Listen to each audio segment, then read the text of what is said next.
Welcome to Vendetta Sports Media. My name is James Herrick, and today I am bringing you a film study on Dustin Poirier. And we're doing this in anticipation of his UFC 291 fight against Justin Gaethje, which will be for the BMF title. And if you have not seen one of these film studies before, basically what I do is I watch film on a fighter and I point out two strengths and two weaknesses in their skill set, and I bring you film to illustrate those skills or weaknesses. And after we look at some film, I craft a game plan for that fighter to win a fight and for another fighter to beat that fighter. And that is what we are doing today for Dustin Poirier. The first strength that I want to look at in Dustin Poirier's game is his hammer block defense. And Dustin Poirier is an elite offensive boxer and one of the best boxers in the UFC, but his defensive boxing and his ability to keep himself safe is very, very underrated. And I want to highlight that with the way that he uses hammer blocks. And a hammer block is kind of common at this point in MMA, but you still won't see it in every fight. And further, you won't see it done effectively or done well as often, and not nearly to the level of someone like Poirier. And what a hammer block is, it is essentially just a very, very conservative block that keeps you safe from hooks and overhands. And if you're good at a hammer block, it can be a great way to neutralize your opponent's hooks and your opponent's overhands. That is typically a fighter's most powerful weapon as well. So if you're good at a hammer block, you can eliminate really dangerous weapons from your opponent's arsenal. And on top of that, Dustin Poirier is really good at kind of covering the weaknesses of the hammer block. The hammer block is not perfect, right? But what is really, really impressive in the way Poirier uses it is he has other skills that he has added on top of the hammer block that he uses to mask the weaknesses of the hammer block. That's what makes him so effective in using this type of defense. So we're going to break into some film, and we are going to look at some good examples of the hammer block itself and some of the additions that Poirier has that includes, twisting his upper body to change the angle of the hammer block, and it includes moving his head to roll with some shots that the hammer block leaves open. So we're going to look at those three things in his hammer block defense.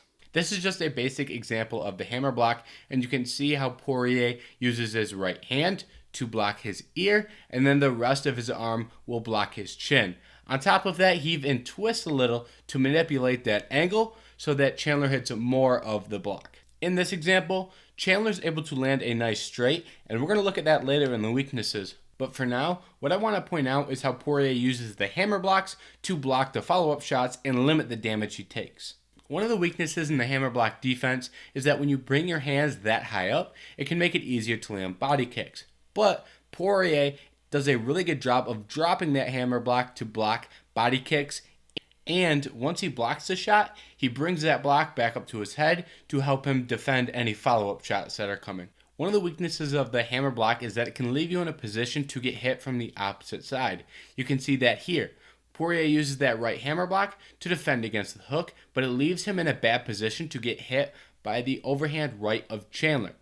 But Poirier is able to overcome this by rolling with that shot. He still gets hit, which isn't great, but he rolls with it and limits the damage. Also, you can see him again be really consistent with the hammer block on the opposite side. The second strength in Dustin Poirier's skill set that I want to highlight is his counter hooks. Poirier has elite counter hooks. And, Poirier has a lot of offensive strengths, right? I could have done 10 different things. 10 may be hyperbole, but we'll say 5. 5 different things I could have put in this slot of the video. So I do want to briefly acknowledge those. And some of the things that I thought about adding here were his ability to walk his opponents into shots. He's very good at using his straight, and he's very good at changing the angle and tempo on that straight. He's very good up against the cage. He is very good at blitzing at opportunistic times. He is very, very good at making reads, and he has a great IQ. So there's a ton of things that I absolutely love in Dustin Poirier's offensive skill set, but ultimately, I chose the counter hooks because I think this is maybe the most impressive, may not be the way to word it, but the most crucial to his success. So impressive, crucial, however you want to think of this. I really rated this strength from Poirier, and that's why I'm putting it in this section of the video when I had a long list of other things that I could have gone to for this strength. And specifically, what I love about Poirier's counter hooks is he's very good at throwing them. He has great counter hooks. They land with a lot of power. He throws them at the right time, but ultimately, in several fights, he's used this counter hook as a fight-changing shot. He can land it with a ton of power, and he's absolutely used this counter shot to land tons of damage that has won him big moments, changed the course of a fight, swung momentum in his favor mightily. So he uses this counter hook as a great offensive tool, and it's often something that you can look back on a fight and go, that shot right there changed the fight, and it's the counter hook. And that's why I want to highlight that, and we're going to look at some examples of some really, really impactful counter hooks that he has landed in some fights. In this clip, Conor's going to throw a 1-2, and Poirier is just going to barely get out of the way of that 2. But what that allows him to do is land the counter right hook as Conor is fully extended and in his boxing range. In this one, Conor's going to throw a 1-2 with a lead uppercut behind it, but since he has to stay in that pocket to throw the lead uppercut, it allows Poirier to just sit in the pocket, use the hammer blocks to avoid the shots, and land a counter right. In this one, Charles Oliveira throws a lead hook from way too far out. That allows Poirier to easily pull back and avoid this shot, and then he can return with a pull counter that clocks Oliveira. In this clip, Hooker's having a really good moment where he is throwing a lot of uppercuts to the body and head. But what he doesn't do is protect his chin, and Dustin Poirier exposes that with a massive counter hook. That hook hurts Hooker, backs him off, and it swings momentum back in Poirier's favor. In this last clip, Chandler's having a big moment in this fight, and he is unloading with massive shots. But Poirier is going to use his hammer blocks to stay safe. Those blocks also disguise his offensive intentions. When Poirier has the hammer block up, Chandler doesn't expect him to throw. This allows him to dip under that big Chandler hook and land a massive shot that changes this fight. The first weakness that I want to look at in Dustin Poirier's game is his defense against straight strikes, and more specifically, I'm just talking about the jab and the straight. And I think that Poirier has outstanding defense and some of the best defense in the UFC. So when I talk about this as a weakness, it's more of this is a weakness in a strong skill set. So it's not like he's an awful defensive fighter because he gets hit with straight shots. No, that's not necessarily true. Instead, the better way I'd phrase this is that this is the whole or the biggest weakness in his overall defensive game. And, it's nothing more than when you look and you go, okay, what landed in this scenario? Or, this guy won a round. What did he do very well in this round that he won? In all those areas or moments where Dustin Poirier is getting hit and getting hit more often than you would like, he's getting hit with straight shots down this center line. And that to me signals a weakness or a flaw. And one of the reasons for this is because he does use that hammer block. And when you use that hammer block, you just saw clips of it. It's really, really guarding one side of your face and adding that twist that he likes to use to avoid some shots coming closer down the middle. That is very, very hard to do and not something that you can consistently rely on. He's probably the closest at being able to do it out of anybody, but it's still a very, very hard thing to do over the course of a 5-round fight. You will get hit with some straight shots. So, long guys. Long fighters tend to give him a little bit more issues with straight shots because they are able to stay right on the edge of his boxing range because he isn't a super lengthy guy. So longer guys can stand right on the edge of his boxing range and hit him with straights. So we're going to look at some examples where guys were able to land straight shots against Dustin Poirier. In this first clip, Conor uses a feint to get into boxing range, and then he throws a 1-2. And the jab gets Poirier to bite with a counter hook, and while he's throwing that counter hook, Conor beats him to the punch with a really quick 2 that lands hard.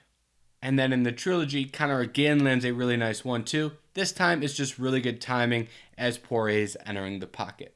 This is a new combination, and here Conor lands a jab, and then the thing that you would expect Conor to throw next is the straight, and Poirier is expecting that, and Conor uses the threat of his straight to attract Poirier's attention, and then that allows him to slip in this really nice straight uppercut that Poirier doesn't see coming.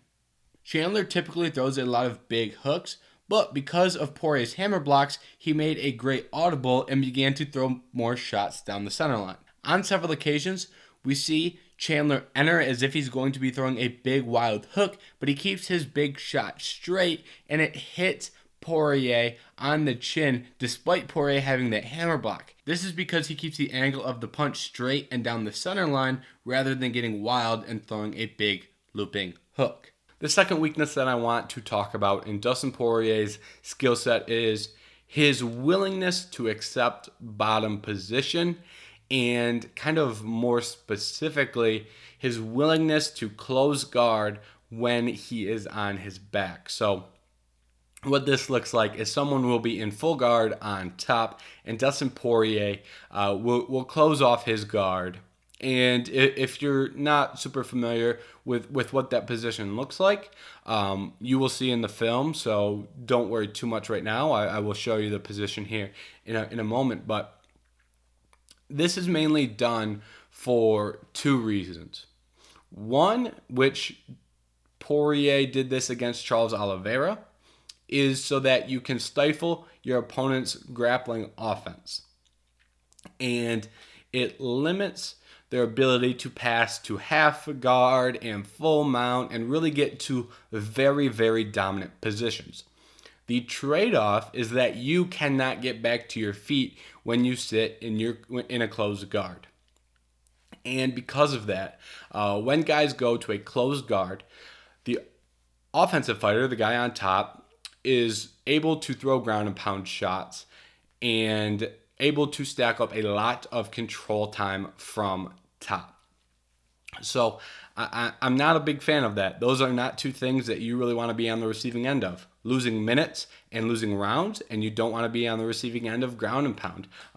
One elbow in a ground and pound scenario can split your eyebrow open and completely change a fight. So I'm not a fan of that. The one thing that it can do for the guy on bottom offensively is it can open up submission attempts.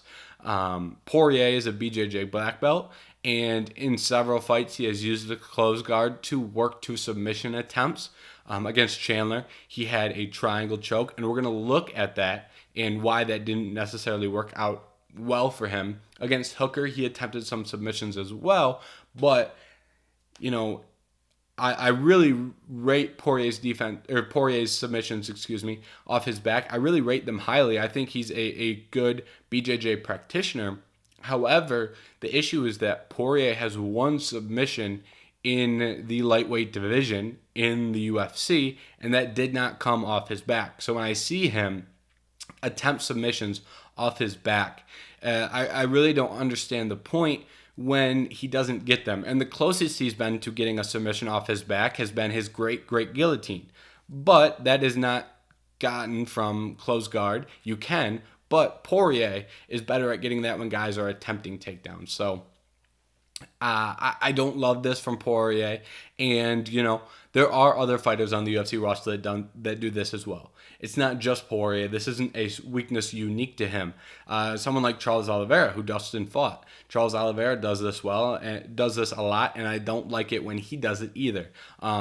Famously, Kron Gracie went out there against Charles Jourdain and sat in a full guard for a very, very long period of time and a high percentage of that fight. So not every situation is the same. I think the Charles doing it and Gracie doing it are worse for several reasons.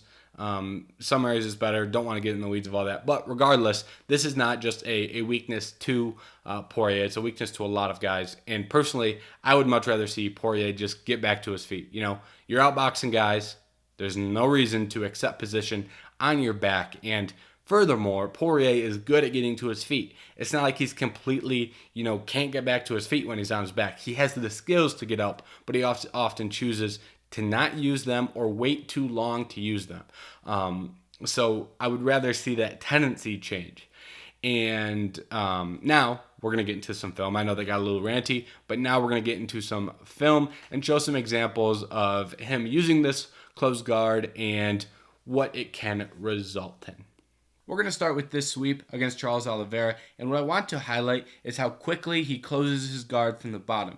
So watch Poirier's feet and watch how quickly he brings them together and closes that guard. Furthermore, you even see him look to control the head and arm of Oliveira from bottom. There's no escape, just control. It only gets worse further on as Charles can sit in this position and open up with big elbows. And against Chandler, we see Chandler land a really nice takedown and watch Poirier's reaction. It's not get up, it's all right, let me close guard from bottom. This allows Chandler to get some control and get off some ground and pound shots. Poirier does eventually get offensive from this position as he attempts a triangle, but it never really is that deep, and Chandler can just pass over to side control, take the back, and get in a more dominant position. Okay, we have the strengths and the weaknesses in the book, and now it is time to discuss some game plans, and we're going to start with the easy one. We're going to start with a game plan for Poirier to win. And I say this is easier just because when you look at Poirier's record, you see a lot more green than red. So it's quite a bit easier to craft a game plan for him to win a fight, because there's a lot of examples of what he does and how it wins fights. And really for Poirier, it's boxing. 25 minutes of if you tell me Poirier boxes someone for 25 minutes, there's a large chance he wins that fight. There's very few guys that could box Poirier for 25 minutes and win that fight. So for Poirier, it's managing the range and staying in boxing range. And this is because he has elite boxing skills in a bunch of different categories. It is his straight. He has an elite straight. As we looked at, he has an elite counter hook. Very, very elite hammer block defense to shut off some opponents' powerful weapons. He has, an elite variety of combinations. He throws a lot of different combinations. There are a long list of things that he does from a technical skills perspective that allows him to win fights in boxing range if it is a highly technical fight. If that fight becomes a brawl, he has the power, durability, and cardio to still win that fight. So there's no downside to staying in boxing range and boxing the entire fight. Not to mention, I haven't even said the leg kicks yet. He can mix in leg kicks in his boxing combinations.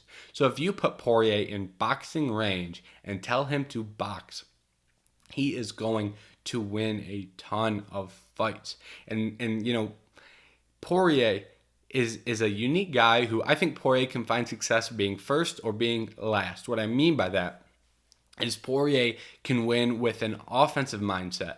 Poirier can win if he's going out there and pressuring guys and throwing first.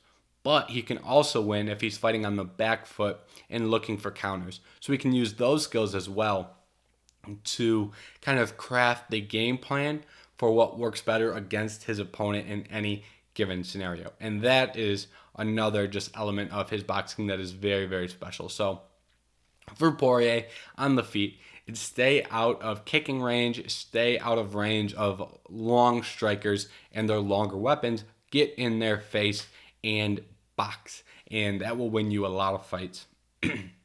Now, the last thing I'll add is if you're taken down, we just talked about why I don't think fighters should accept bottom position, and the negatives to that I think outweigh the positives. So work to get up. The skills are there, so I think he can, but work to get up. And if you want a more detailed examination or discussion of that, rather, if you want a more detailed, discussion of the strengths and negatives of working to get up versus being conservative and not trying to give up submissions, go watch the film study on Islam Makhachev because it's something I talked about a lot. And lastly, it is time to create a game plan to defeat Dustin Poirier. And this is obviously the harder game plan, especially when the two guys that have beaten Poirier most recently are two very, very unique fighters in Khabib Nurmagomedov and Charles Oliveira. Obviously, no one beat Khabib, so that was not an easy task. And Charles Oliveira has a very, very unique set of skills that makes him a hard fighter to replicate his strategy. So we're kind of working off a blank slate here. Not entirely, but kind of a blank slate in a way. And I do want to throw in here, this is not fighter specific. So what I mean by that is, we're not talking about how Justin Gaethje can beat Dustin Poirier. We're talking about how any fighter generally can beat Dustin Poirier. That way, this kind of section can be dragged and dropped and used and thought about across matchups. Say Poirier wins and goes on to, fight another fighter. We can still use this information here. We can use that again later. So this is more general advice. Now, getting into the nitty gritty of how you beat Dustin Poirier. It's not easy, but I do have a list of things that I think can be very beneficial. And let's start that with the discussion of range, right? And this is really just the opposite of what we just talked about for Poirier. That's kind of understandable. Win versus how you defeat him. Understandable, but you want to be in kicking range. You don't want to be in the pocket. You don't want to be boxing with him. You want to be in kicking range. This opens up kicks a lot more.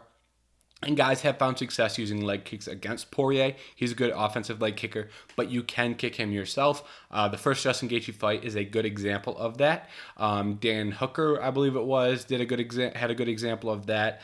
Conor in the third fight, landed some leg kicks. So guys have landed leg kicks on him.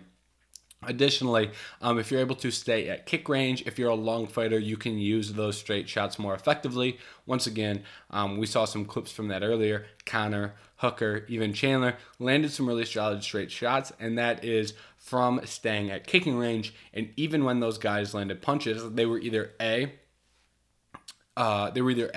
staying at kicking range and landing long weapons, and they were staying out of Poirier's boxing range. Or when you look at Chandler, he was blitzing in and not staying in his face. He was blitzing in, and that's when he landed the shots, not when he was sitting in his face. So don't sit in his face. Either blitz in with some straights or sit on the outside of his boxing range, and throw the straights.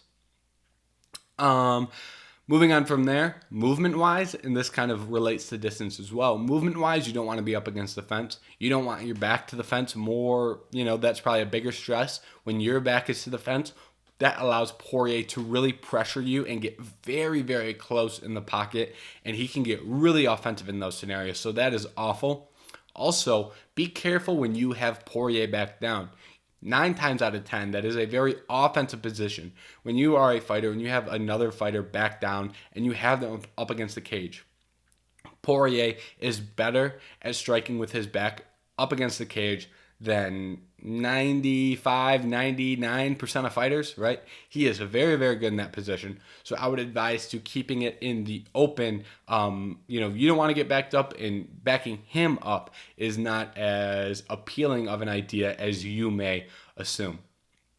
And then the next thing, a variety of weapons. Use a variety of weapons. And typically, I say that in a lot of film studies, I always preach attacking legs and attacking body and not just headhunting. And usually that is to limit a guy's movement because you've been hitting him in the leg. Holds true. Limit a guy's cardio because you've been hitting him in the body. That holds true here. But what I think is more important in doing those things in this fight is that if you are one-dimensional offensively, it gives Poirier more opportunities to make reads, make adjustments in his defense, make adjustments in his counters, right? We talked about how he had this weakness against straight shots. If you only throw straight shots for 5 rounds, he's going to adjust to that. He can make those adjustments on the fly. So instead, you need to vary your strikes. You need to mix in leg kicks. You need to mix in body shots. You need to throw various combinations. You can't just throw, I'm going to throw the 1-2 all day. You can't just go, I'm going to throw the jab hook, or I'm going to throw the hook straight. Whatever combination you like, you need to use multiple because he will catch on if you're overusing certain attacks. Additionally, in that same realm, mix in shots to the body and head. In the Hooker fight, Hooker did a really good job of landing 2 strike combinations to the body and head. That started with him going to the body a couple times, but once he was able to land to the body, he then started going body head, and that's how he landed some really, really nice hooks. We've talked about how good Poirier is at defending the hooks. If you are going to the body first and then hitting a hook with the second shot, you're more likely to land that than if you were not to go to the body. And that holds risk because Poirier is a good counter striker, but you're not going to beat Dustin Poirier without taking risks, and that would probably be the risk that I would be most willing to take, is to dig to the body to open up some of those more powerful hooks. And that, once again, is a great way to vary your offense when you're digging to the body and going back up to the head. So that would be kind of my offensive striking approach to fighting Dustin Poirier. And the last thing that I would add is some grappling. And I do think it's important to mix in takedowns. Dustin Poirier is a very, very good grappler. But mixing in takedowns is very important in my opinion because he's a good grappler, very good, above average, however you want to word it. But he is one of the best strikers on the planet. So above average grappler or best striker on the planet, or one of them, however you want to word it, right? Grappling is not a bad option in that scenario. And I'd like to see guys, land takedowns and look to get some control time on top, especially if he's willing to accept that bottom position. If he's going to accept that bottom position, gives you some good opportunities to land ground and pound, wear him out with some top pressure, and win rounds. If you do that once and he sits on bottom for too long and gives up 1 round in a 5-round fight, that ends up being pretty useful. That gets 1 round out of the way. You banked one. Good job. So I like that. He does have a really good guillotine. So I would advise, probably body lock takedowns, but I do think some single legs with the head inside would be beneficial as well, because that can help you avoid that guillotine. So those would be the takedowns of choice. And always, if you're able to land takedowns from in close, that then allows you to box a little bit more effectively, because it gives him more to think about. Just with the varied offensive striking idea, that same concept can be applied to adding in takedowns in the pocket. If you're adding in takedowns in the pocket, that gives him more to think about from a defensive perspective. And, grappling defense and striking defense don't really go hand in hand. They really don't. Grappling was started and striking were started. Neither were started together, and now we're trying to figure out how to fuse those together in MMA. And the defensive aspect of that is not as fleshed out as the offensive aspect of that. So if you can land those takedowns, you can then, make his defense not as solid in the striking realm as well. So that would be my approach to defeating Dustin Poirier if I were put in the position to create a game plan against him. Thank you so much for watching this film study on Dustin Poirier. I hope you enjoyed it. I hope you learned something. I hope you, found a concept that you like, something.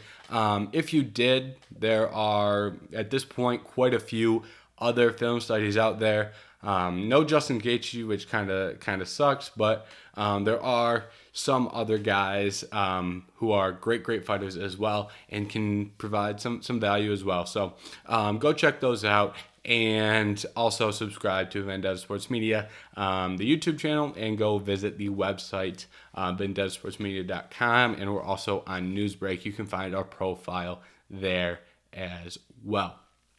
But most importantly, thank you for watching this film study on Dustin Poirier. We'll see you next time.